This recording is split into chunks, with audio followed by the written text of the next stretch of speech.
Hello, everybody. It is our first flashback, and here is your first review set of videos. There will be 3 videos that you watch, but they're going to be short. So this says, which square root is between -10 and -11?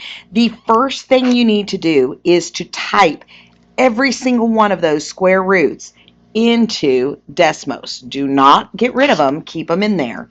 Negative square root 144. That's the second one. Let's do the third one. Negative square root 110. If I'm going too fast, just pause me while you put it in your calculator. Square root of -130. So I have all 4 in there.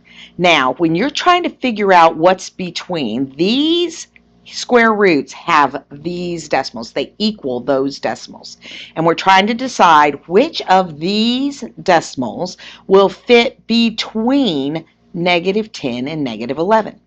Well, this decimal starts with -12, so it would be between -12 and -13. That's not it. This is -12. That is not it. This starts with -10. So this decimal would be between -10 and, if you count, -11. So I know this is going to be my answer, but let's talk about the last one. Negative square root of 130 is between -11 and -12. All right, so if you have any questions, please let me know.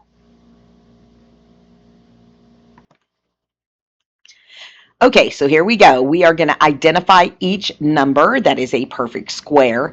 How do I know if something's a perfect square? I take its square root. Is 25 a perfect square? It is, but I'm going to leave it in my calculator. Square root of 169? It is. Now let's do the square root of 17. Uh-oh, something's looking different. Let's keep going. Square root of 324. And the square root of 200. So we've got everything in the calculator. Let's read the question one more time. Identify each number that is a perfect square. When you take the square root of a perfect square, it gives you a perfect number with no decimals. So this is a perfect square, 5. This is a perfect square, 13. That 17 is not a perfect square because it's got all kinds of decimals, so do not choose that one. Square root of 324 is 18, so that is also a perfect square. And the square root of 200 also has decimals, so it is not. That's all you have to do. Go back and look at it again and make sure you understand how to put it in a calculator. All right, next problem. Allison makes a tray of Rice Krispie treats. Thank you, Allison. The tray is shaped like a square, that is your key, and holds 64 square treats. How many Rice Krispie treats are in each row and column?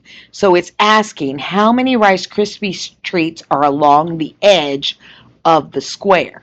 Well, if we know the square holds 64 and we want to find the side edge, we take the square root. That means that 8 will be in each column and row. Okay? Whenever you are given something that is shaped like a square and they ask a question about it, you're going to take the square root of that number. Okay? Let's look at the next one. Between which 2 consecutive integers does the square root of 235 lie? If they give you a square root, put it in your calculator. Evaluate that number. We get 15 point a lot of decimals. So that means that this decimal is between 15 and I'm going to count up to the next integer, 15, 16.